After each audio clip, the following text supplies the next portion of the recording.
하이 인규. 자, 여기 보자. 일단은 오늘은 삼각함수의 덧셈 정리인데 이 단원의 비중부터 좀 봐야 될 것 같아요. 비중. 전체 수능에서 차지하는 비중. 자, 뭘 보냐면요. 합성 문제 많이 나왔잖아요. 그쵸? 근데 삼각함수의 합성은 교육과정에 바뀌면서 이미 걷어져 나갔어요. 이미 털어져 나갔기 때문에 최근에는 그 기출문제가 없습니다. 안 나옵니다. 안 나와. 여기 있는 문제를 보면은요, 요즘 최근 수능 때 자주 손을 대는 트렌드 같은 것도 어느 정도 볼 수가 있거든요. 그것도 한번 미리 보도록 할게요. 무슨 말이냐면, 유형별로 한번 체크를 해보면요. 유형 문제 134페이지, 135페이지를 보세요. 135페이지의 유형 문제 15번을 보시면은 삼각방정식의 실근의 존재성이라 되어가지고 문제들이 한 4문제 정도가 기출이 되어 있거든요. 120번부터 123번까지. 기출문제가 나온 출제 연도를 보세요. 가장 최근이 10년 전이에요. 2011년.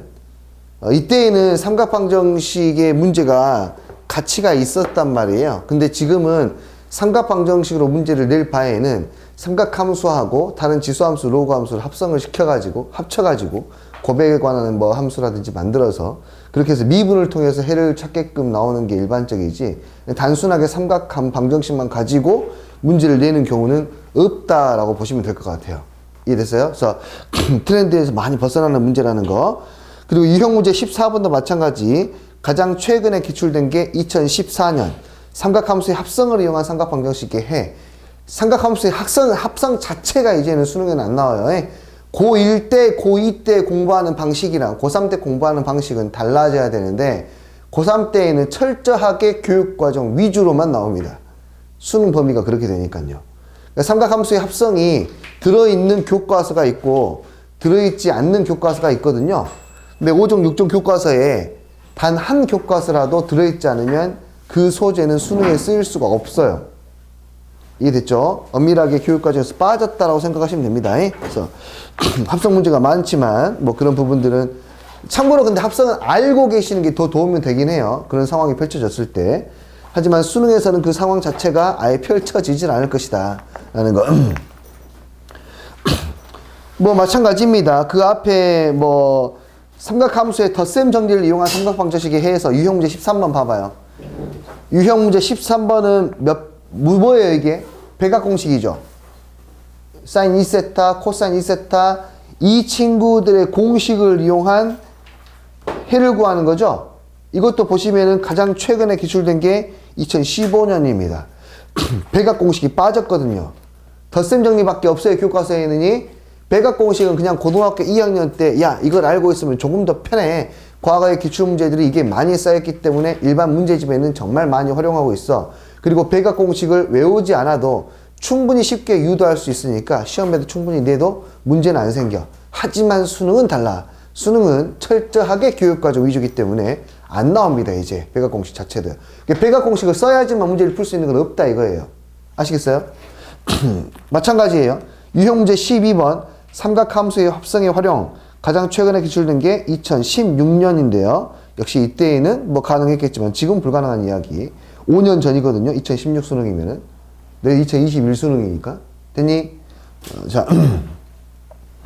뭐 그 앞에도 마찬가지로 삼각함수 합성이니까 최근에 나왔던 게 2016년 정도가 가장 최근이고요. 없네. 이해하셨어요? 안 나옵니다. 어쨌든 간에. 시험 범위가 아니기 때문에. 그러면 어디가 가장 최근에 많이 나왔냐? 삼각함수에서. 유형 문제 10번. 도형의 삼각함수의 덧셈 정리의 변형. 그러니까 도형에서 알파라는 각을 잡고 베타라는 각을 잡아서 그 두 친구를 이용해서 덧셈 정리를 이용하는 문제는 그래도 최근에는 기출된 적이 있다. 2019년에 82번, 2018년에 88번, 뭐 이 정도. 그나마 최근에 기출된 게 있는 게 도형에서 알파, 베타를 잡아서 합성을 이용한 덧셈 정리를 이용한, 그러니까 순수하게 덧셈 정리를 이용한 문제들은 나온 적이 있다. 하지만 빈도가 높진 않다. 역시 마찬가지로. 문제의 소스로 그렇게 높은 비중을 차지하고 있지는 않다. 그리고 그 앞에 역시 유형 문제 9번 똑같죠. 도형에서의 삼각함수의 덧셈 정리 72번 2018년, 73년 18년, 74번 17년, 75번 17년. 그 다음에 네, 이 정도가 역시 나오고 있네요. 그러니까 너희들이 앞으로 수능을 준비한다라면은 또는 모의고사를 준비한다라면은 삼각함수 편에서는 도형의 활용 문제만 보셔도 된다. 이해되니? 근데 여기는 꼭 봐야 된다 라는 말로 다시 이야기할 수가 있겠네요. 이해하시겠어요? 자이스토리는 기존의 기출문제들까지 싹 모아놓은 거기 때문에 그전의 트렌드가 과거에는 트렌드였지만 지금은 트렌드가 아닌 문제들이 꽤나 많으니까 여러분들은 문제를 푸실 때 막 푸시는 것보다는 자의를 보실 때에는 최근 기출연도가 몇 문제나 나왔는지 최근이라 해봐야 그냥 3, 4년 정도만 잡으시면 됩니다. 그리고 너희들이 이제 교육과정 바뀐 첫 세대니까 또 달라질 거거든요. 트렌드가 또 달라질 거예요. 여기서 더 줄어들 겁니다. 출제 보니까 더 줄어들 거예요. 그래서 그런 부분도 참고하시고 보세요.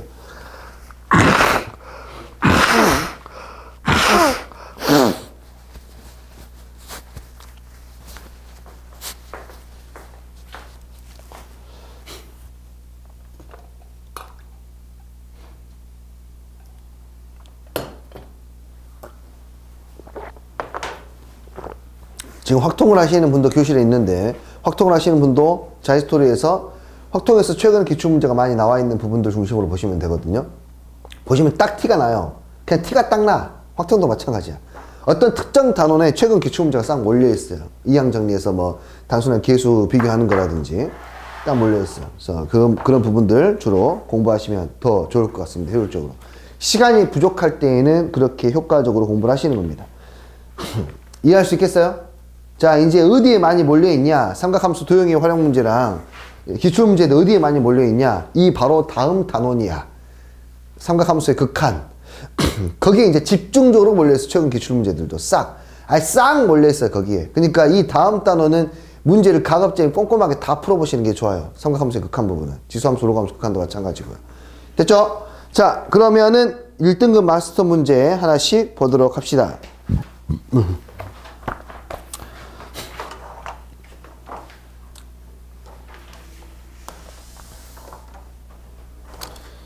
난 진짜 수능에 트렌드가 있는 사실을 느끼고 야, 뭐 수능도 유행이 있냐 나 이 생각을 했었는데 진짜 유행이 있어요. 특히나 미적분 문제들이 또 유행을 좀 많이 타는 것 같아요. 보면 딱 그 연도 그 다음 연도까지 많이 출제되는 문제들이 있고 또 그 다음에 또 많이 출제되는 문제들이 있고 좀 그래요. 어쩔 때는 적분 문제가 막 적분 계산 막 오지게 해야 되는 문제들이 막 나오다가 어쩔 때는 미분 뒤지게 해야 되는 문제 나오다가 어쩔 때는 그래프 합성함수의 그래프를 이해해야 되는 문제들이 막 나오다가 뭐 그런 분위기들이 분명히 있습니다. 분명히. 자, 한번 가봅시다. 124번. 어떤 문제냐? 이 문제는 왜 이렇게 푸는지 당위성을 갖고 보시는 것이 좋을 것 같고요. 직각삼각형이 있고 여기를 지름으로 하는 반원이 있고 여기에서 45도 각도를 이뤄서 접선을 만듭니다. 그 변의 길이가 주어졌죠? AB를 생략을 하고요. 이 변의 길이를 3이라고 놓고 이 변의 길이를 1이라고 놓을게요. 여기 접점을 P라고 잡았네요. 이렇게 잡읍시다. A, C, B, Q. 우유가 남았나? 지금? 이따가 선생님이 쉬는 시간에 우유 남아있으면 네, 마시는 라떼 해드릴게요. 그래서 자, 오케이. 이렇게 되었을 때 이 각을 여기 접점까지 연결을 시키고요. 이때 생기는 이 각을 세타라고 줬어요. 자, 오케이. 넋이 나가셨구만요. 잠을 깨라고. 빡대기 하나 때려. 아, 그래? 알았어. 내가 때리면 안 되는데 친구들끼리 때리면 애들이 그러면서 클 수도 있죠. 자, 이거 봐봐. 자, 얘를 가지고 누구를 구하라고 했습니까? 탄젠트 2세타를 구하라고 했죠. 자, 이 친구는 실제로 기출이 2012년도에 됐기 때문에 탄젠트 2세타 이렇게 문제가 나왔을 때에는 탄젠트 세타를 구하거나 사인 세타나 코사인 세타를 구해서 탄젠트 세타를 구한 다음에 2세타를 구하셔라는 문제였겠지만 였을 거예요. 그쵸? 근데 만약에 이런 식으로 세타가 주어졌는데 문제에서 2세타가 나왔다. 너희들은 뭘 확신해야 되냐면 2세타의 위치를 찾는 거야. 왜? 배각 공식이 안 나와야 되니까. 이해되니? 뭐 기본적으로 그렇게 생각을 하시는 게 좋을 것 같고요. 최근의 문제라면 이게.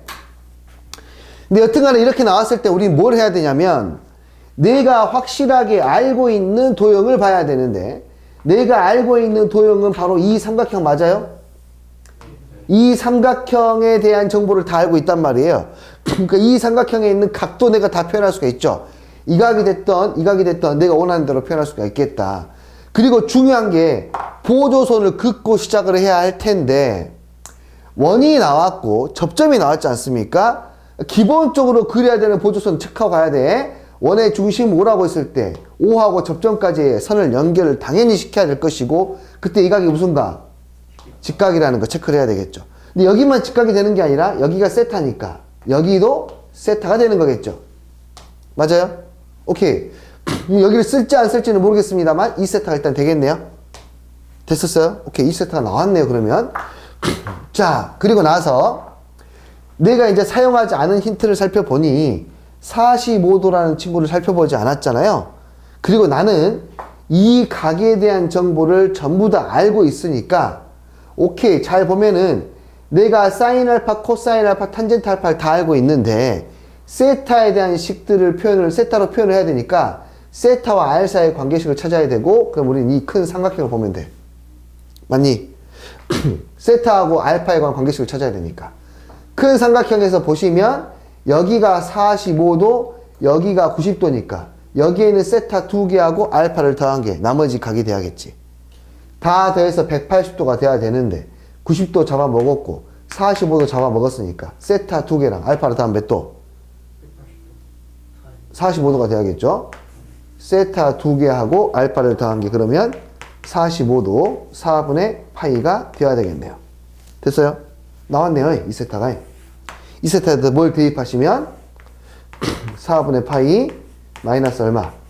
알파를 대입하시면 될 거고 탄젠트 4분의 파이 마이너스 알파는 덧셈 정리를 이용해서 정리할 수가 있고 1마 탄탄분의 탄풀탄 1 플러스 이제 탄젠트 45도 탄젠트 알파 탄젠트 45도 1마 탄탄분의 탄풀탄 마이너스 탄젠트 알파 쓸 수가 있으니까요.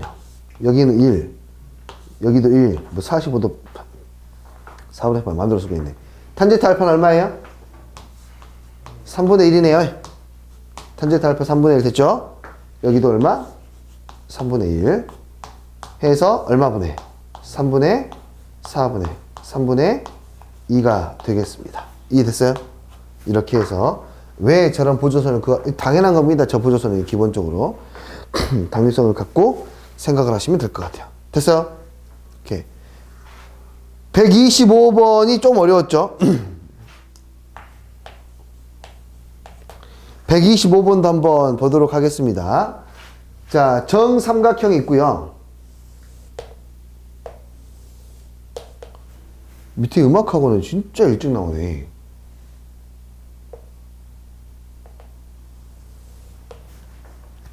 아닌가? 음악학원이?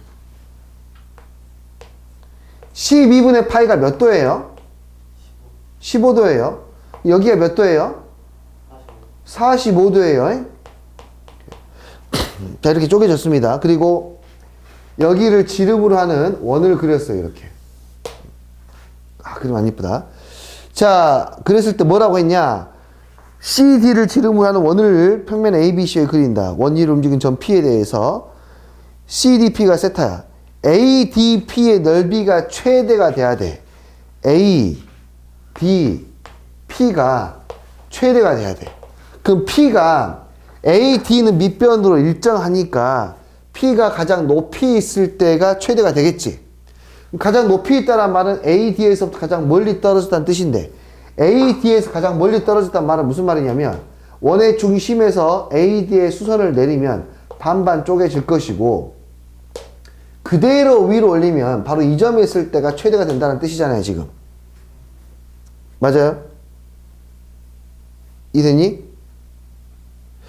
그러니까 밑변에서부터 가장 멀리 떨어져 있어야 돼. 그러니까 원 위에 있는 점에서 이 직선에서부터 가장 멀리 떨어져 있는 점은 이 선분의 수직 이등분선과 원이 만나는 점일 거 아니에요.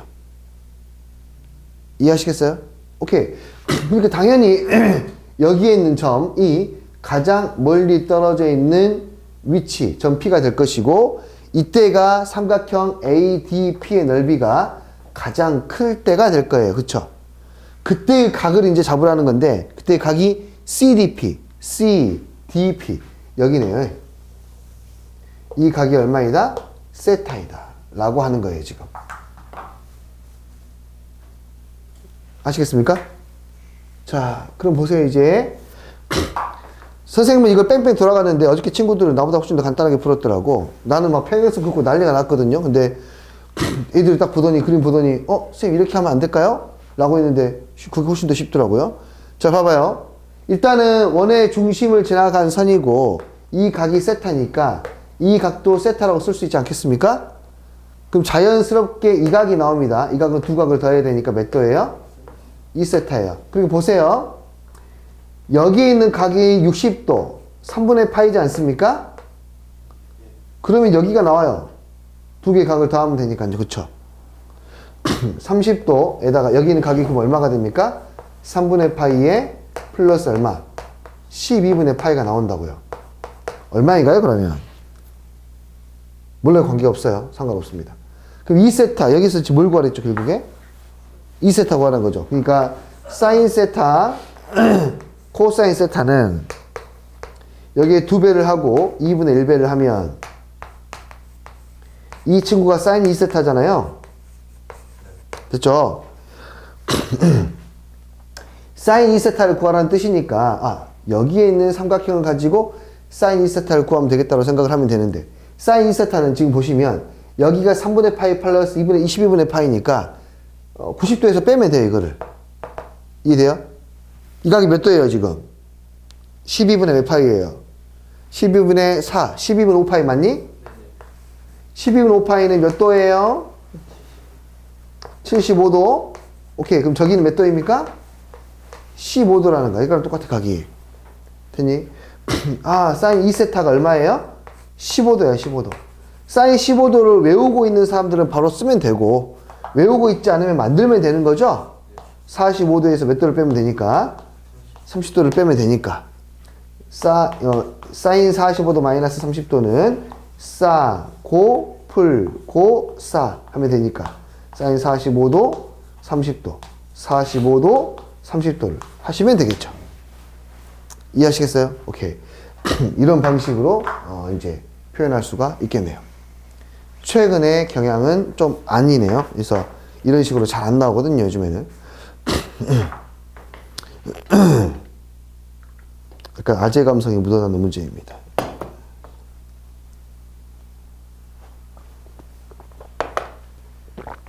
아시겠습니까, 이거? 연습 한번 해보시고. 그 다음에 정리해 보시고요. 오늘도 문제 양이 그렇게 많지 않아서요.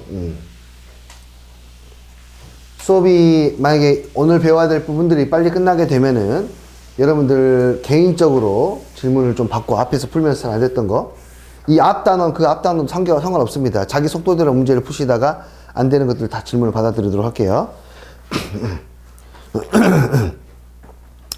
그 다음은 126번인데 워낙에 문제가 126번은 잘 만들어져서 심화 문제집에도 많이 실려있는 문제입니다.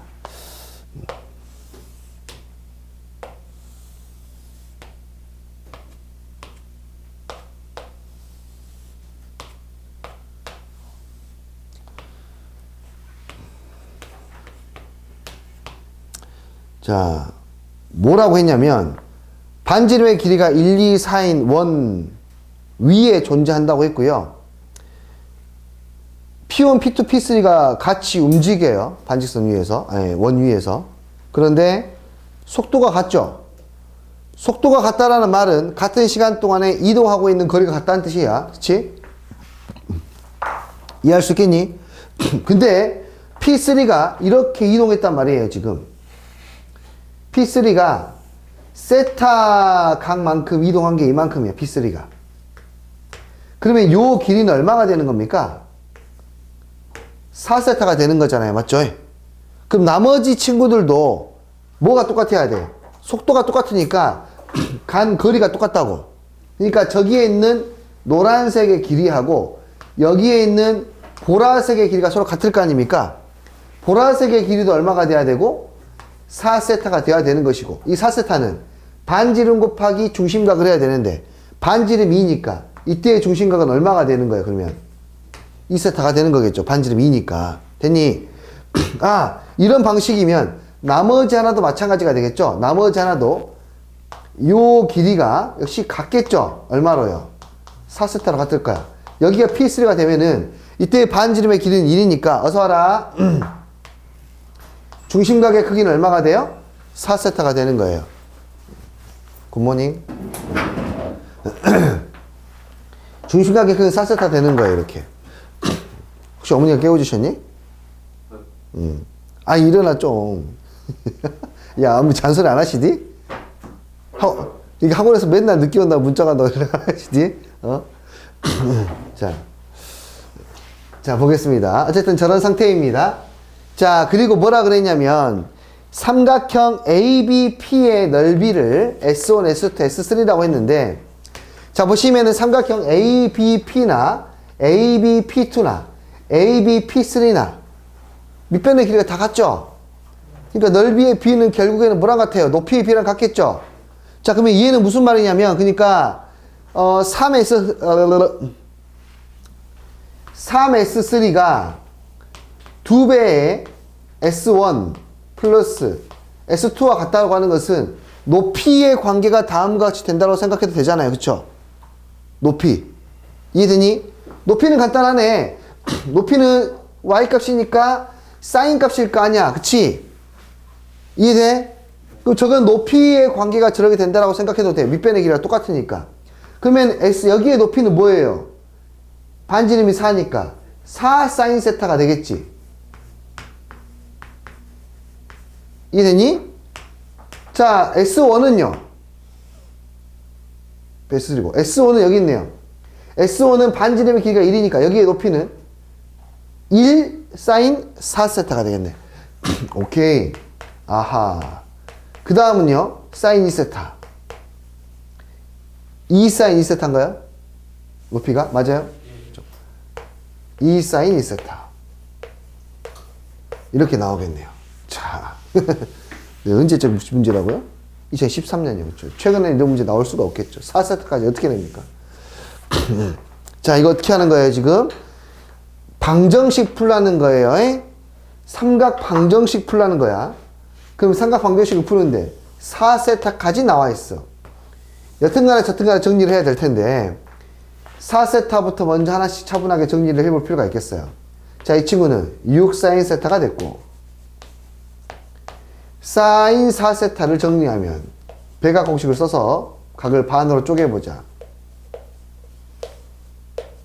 자, 이렇게 쪼개지니까 2 사인 2세타, 2 사인 2세타 묶어버릴 수 있지. 자, 묶어버릴게. 2 사인 2세타. 그 뭐가 남니? 1 플러스 아니군요. 코사인 2세타 플러스 얼마? 1 이렇게 될 것이고요. 됐죠? 그 다음에 2도 약분 다시 한번 시키고 사인 2세타라는 친구를 또 쪼개면 2배의 사인 세타의 코사인 세타니까 또 사인 세타가 나오네. 우후! 또 사인 세타 나오네.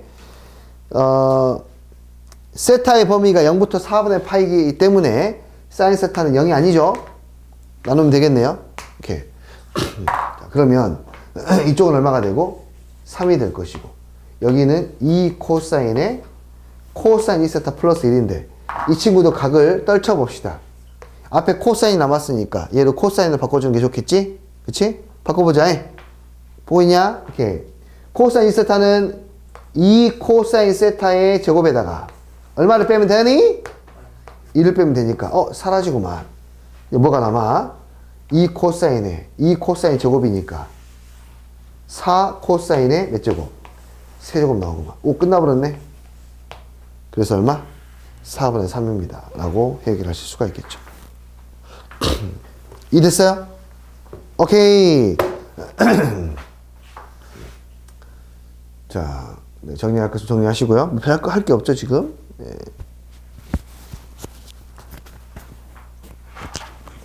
어디 보고 있냐? D다 D. 문제를 아예 안 풀고 계시구만 이 아저씨가.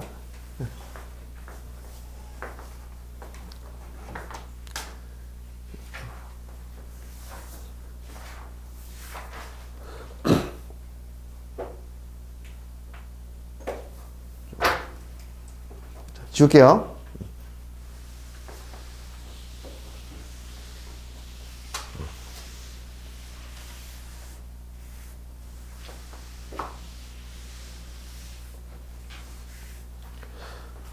그리고 학교 개학은 아마 정상적으로 될 것 같고 서강고등학교만 온라인 수업으로 대체할 것 같은데 시범학교로 정해진 이유는 딱 이 상황을 대비하기 위한 거라 생각하시면 돼요. 일단 개학해서 진행을 하다가 한 명이라도 교원이라든지 아니면 학생 중에 한 명이라도 확진자가 나오게 되면 그 학교는 전체적으로 전부 다 자가격리가 될 거예요. 전체적으로 싹. 일명열애 없이 교장선생님까지 싹.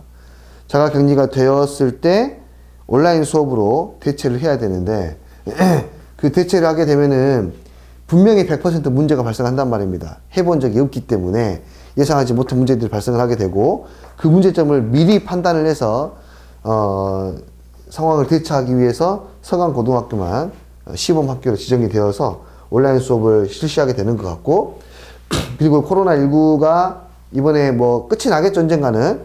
근데 이 다음에 또 어떤 비슷한 전염병이 돌았을 때 그때를 대비해서 이런저런 연습들을 하고 있다고 생각하시면 돼요. 초등학교는 개학을 할란가 모르겠다. 지금 수요조사 다 하고 있죠. 태블릿 PC 뭐 있는 집과 없는 집으로 해서 안 빌려준다 그러기도 하고.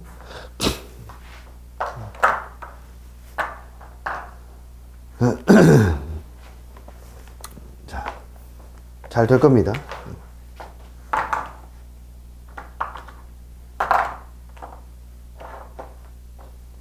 수능은 연기가 되겠죠? 이제 이 정도 됐으면.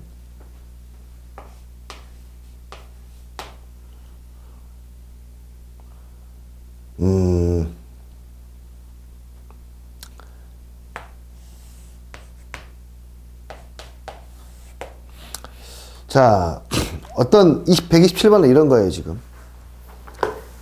y는 mx가 있어. 기울기는 루트 3보다는 작아. 근데 x축하고 그 직선이 x축하고 이루는 각도를 세타 1. 그 다음에 루트 3x랑 이루는 각도를 세타 2. 무슨 말이냐? 루트 3x는 몇 도짜리입니까, 여기가? 60도짜리예요.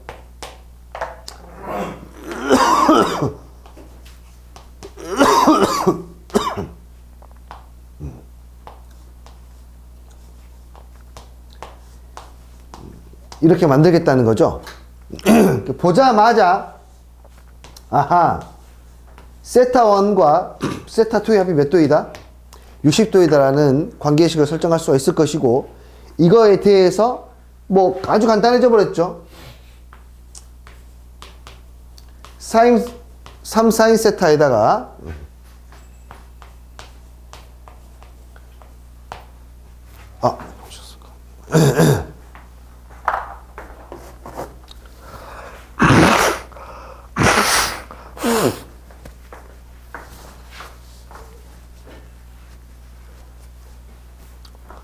4 사인 세타 2인가요? 지금? 맞죠?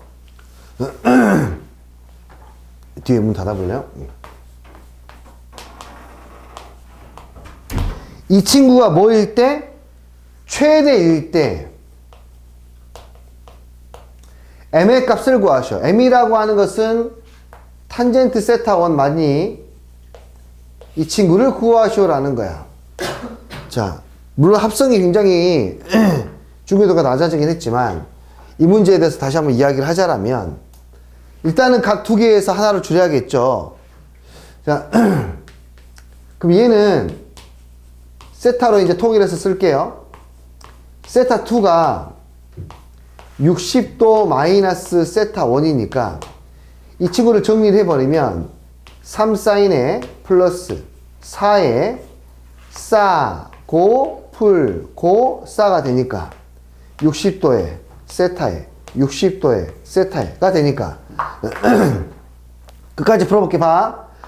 요건 얼마가 되고 2분의 루트 3이 되고 이 친구는 2분의 1이 되니까 분배해서 적당히 정리를 하면 사인은 여기 있어. 이 마이너스 2 사인을 빼니까 사인이 될 것이고 여기는 얼마가 되니? 2 루트 3 코사인이 될 거야. 어허! 요 친구가 뭐일 때 지금 합성 기억나냐 근데? 이 친구를 뭐 했을 때 이 친구가 최대일 때 잘 들어야 돼. 최대일 때의 세타 값을 찾아야 돼. 자, 이거 합성해 볼게. 잘 봐봐. 합성할 때 어떻게 합성했죠?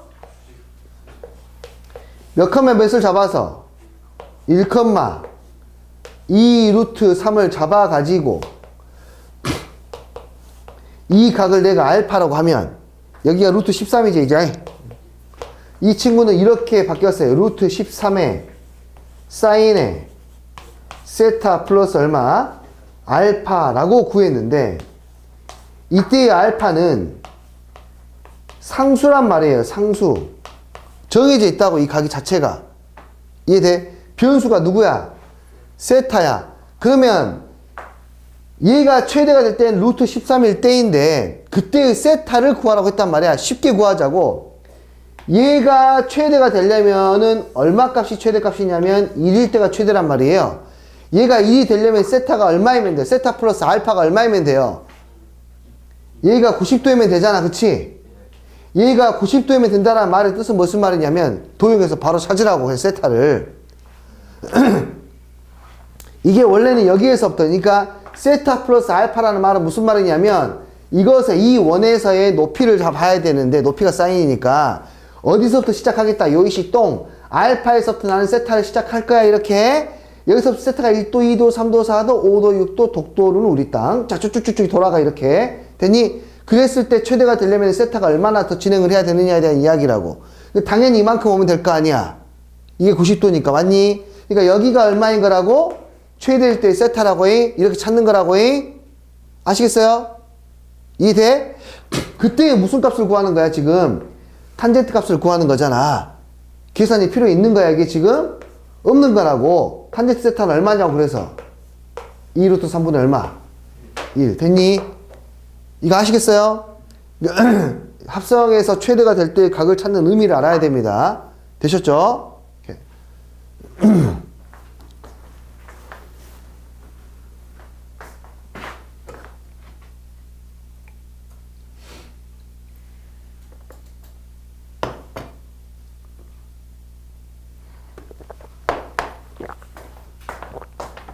아.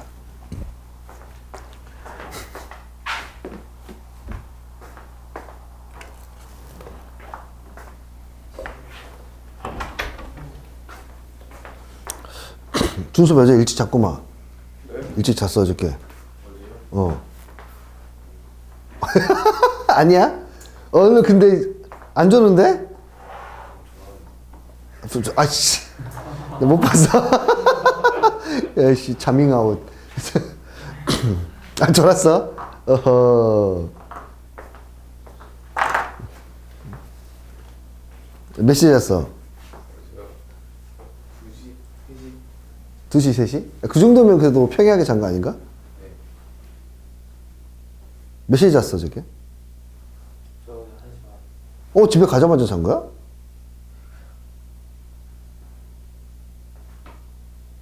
언제 3시 넘기신 분? 아니 2시 3시인데 3시가 넘어갔어. 4시. 내시면은 4월 5천 원. 어허. 아, 이거 늦게 자면 부모님들 잔소리가 어마어마하겠구만.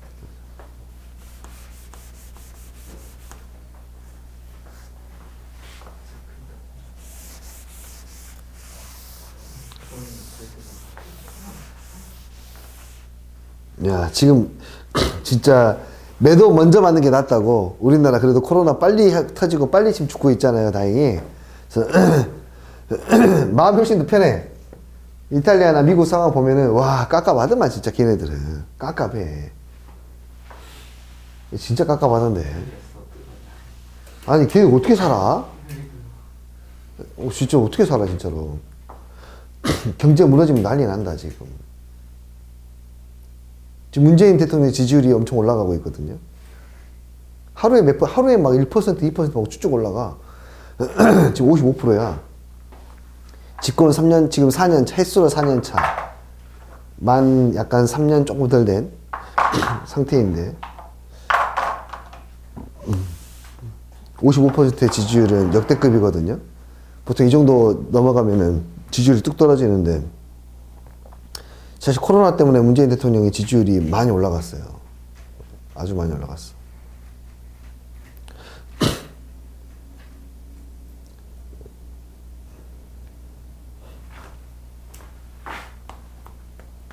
이재명이가 확실히, 이재명 알지, 누군지?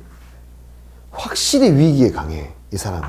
이 사람은 확실히 위기에서 빛이 좀 나고, 평시에는 좀 과해. 평상시에는 좀 과하다는 느낌이 있고, 위기가 되면은, 야, 저렇게 사이다가 없어. 느낌이. 이번에도 아주 그 국민 재난 기본소득, 뭔지 아니? 1인당 처음에는 100만원씩 생각했다가, 도저히 사이즈가 안 나오니까, 1인당 10만원씩으로 해서 빨리 전부 다 뿌리자. 얼른 빨리 뿌리자. 무너지기 전에. 라고 했는데 또 이제, 미래당 쪽에서, 뭔 소리냐. 선별해서 뿌리자. 아니, 부자들은 잘 살고 있으니까 걱정하지 말고, 가난한 사람 위주로 뿌리자. 선별해가지고,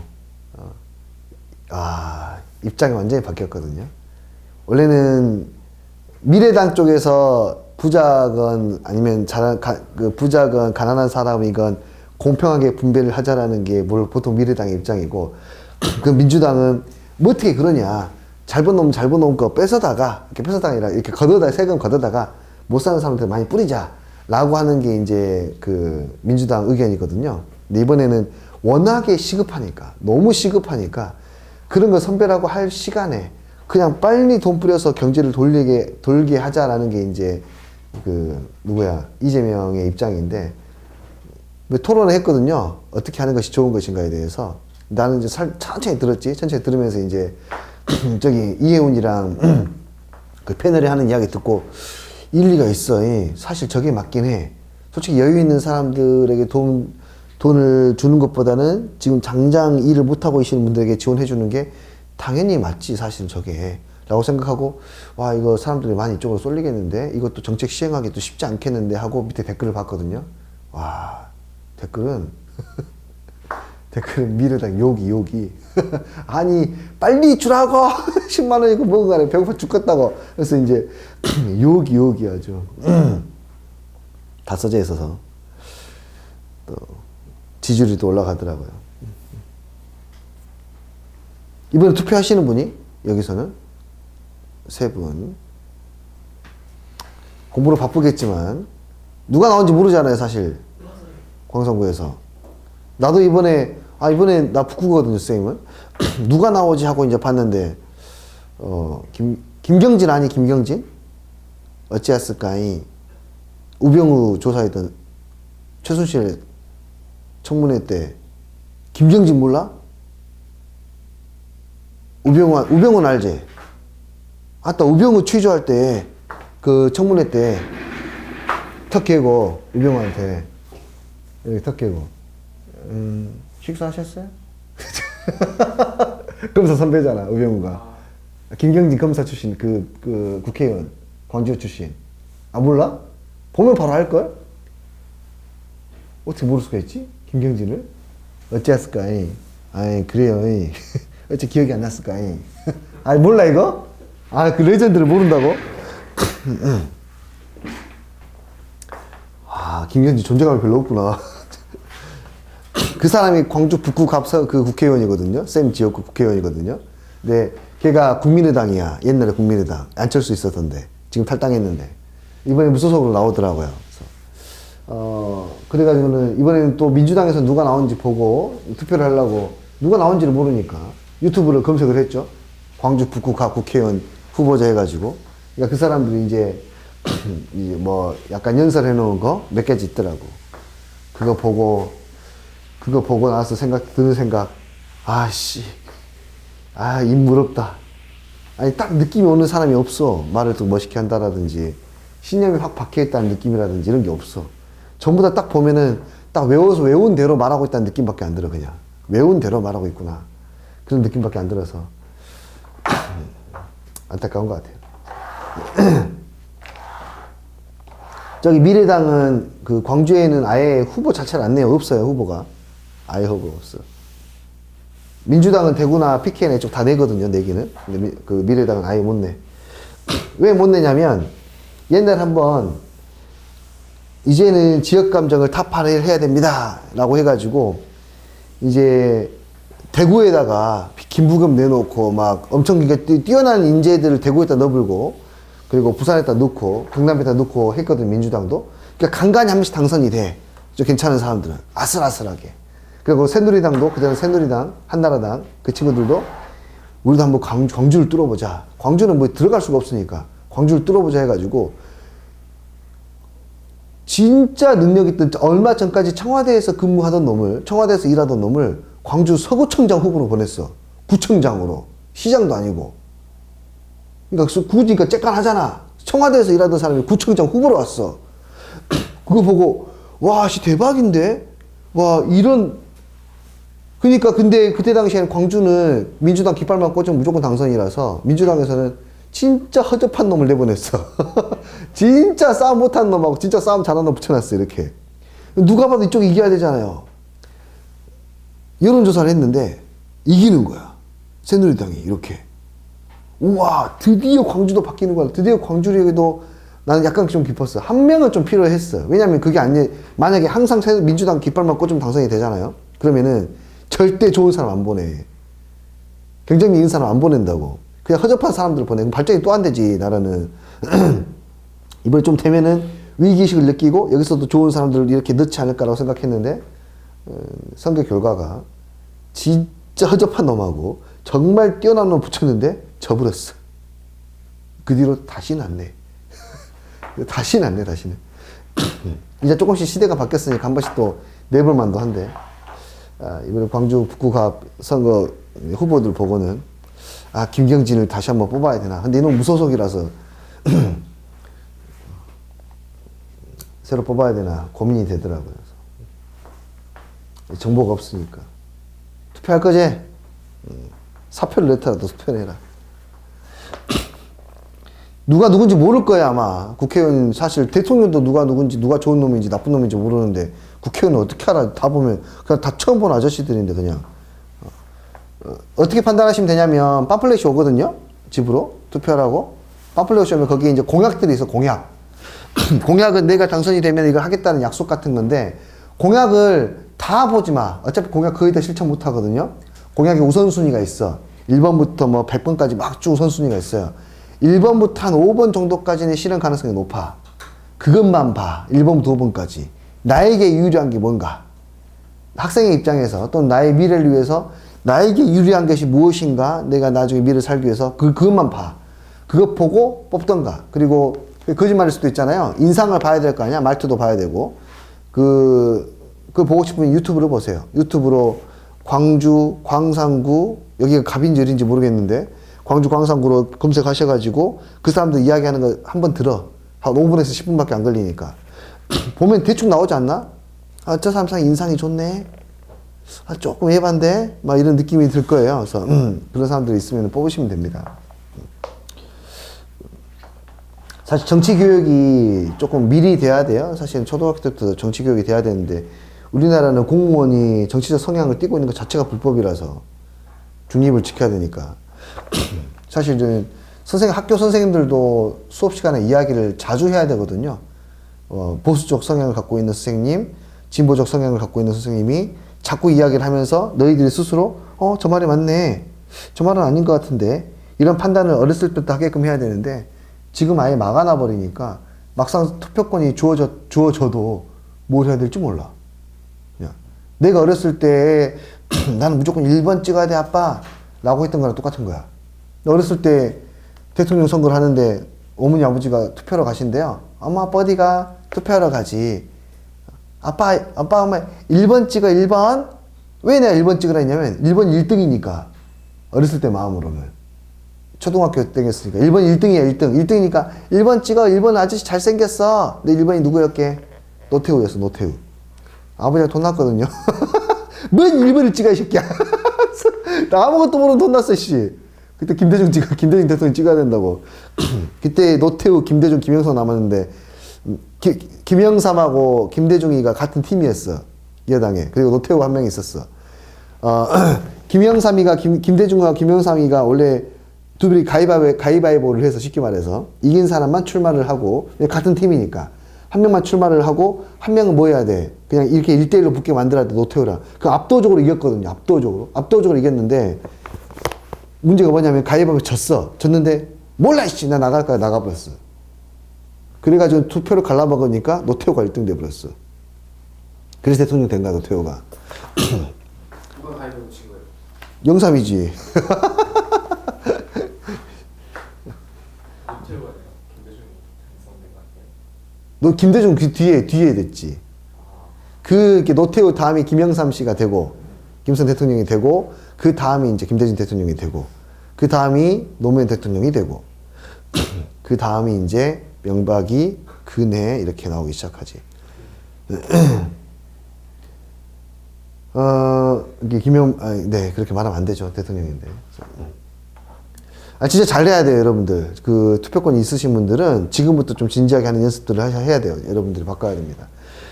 공부를 해야 됩니다 그것도. 노무현 대통령이 어떻게 가신 줄 알아?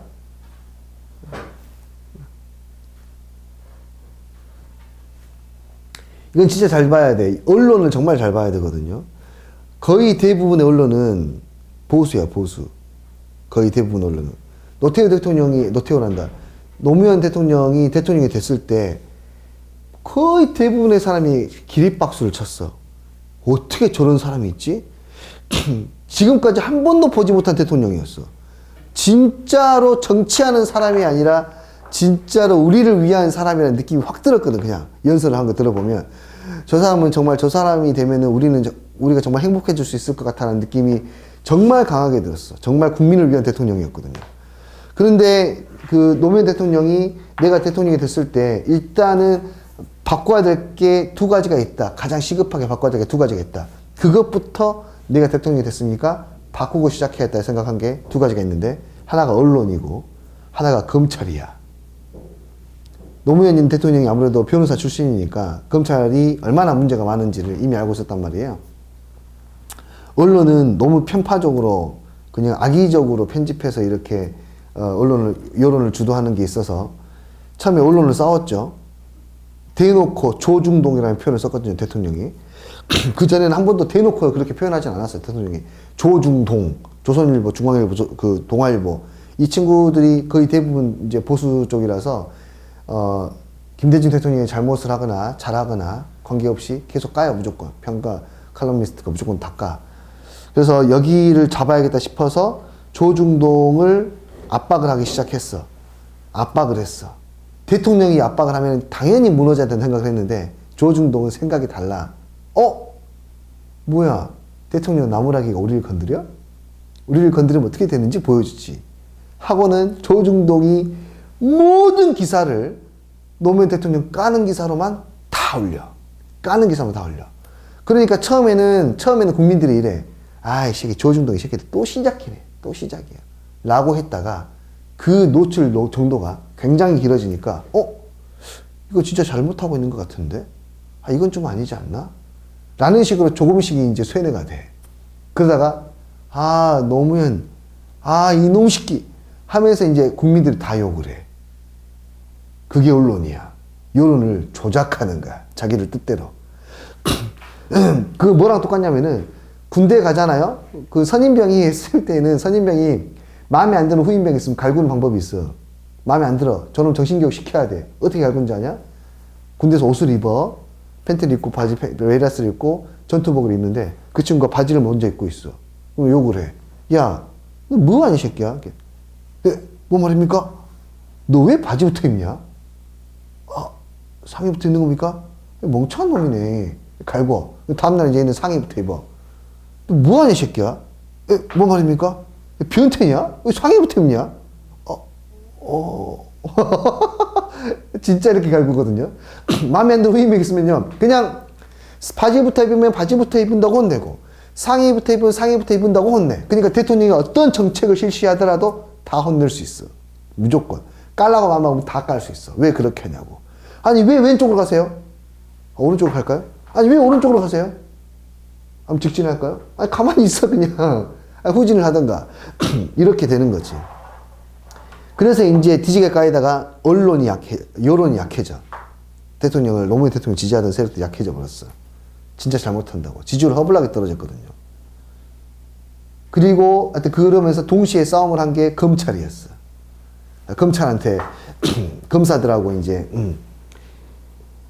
검사들을 이제 우리 개혁을 해야 된다. 검찰 개혁은 아주 오래전부터 있었던 이야기거든요. 개혁을 해야 된다 해서 우리가 한번 좋은 방향으로 개혁을 할 수가 있게 토론을 한번 합시다.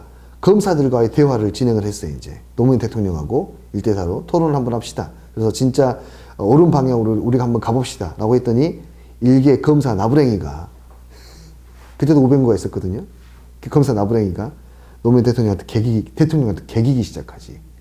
와, 저 대단한 놈들이야. 대통령한테 개겨. 이제 막 취임했는데. 취임하자마자 얼마 안 돼서 바로 검사들과 대화 시작을 했거든요. 계기더라고.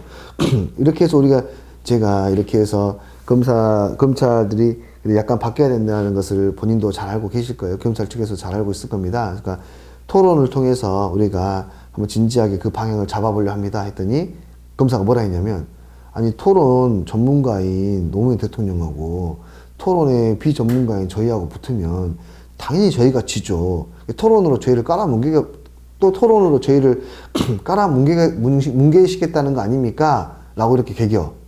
대놓고, TV 토론회에서. 미친놈이. 그러니까는 대통령이, 아니, 힘으로 누르지 않으려고 토론을 하는 거다. 그래서 대화로 풀어가려고 하는 거다. 힘으로 누르지 않으려고 하는 거다. 아니, 아니죠. 토론의 달변가이신 대통령하고 저희가 하면은 당연히 저희가 지고 압살 당하지 않겠습니까? 뭐 이런 식으로 표현을 하더라고. 거의 적대적으로. 그러니까 그때 이제 어록이 하나 탄생하지, 노무현 대통령이.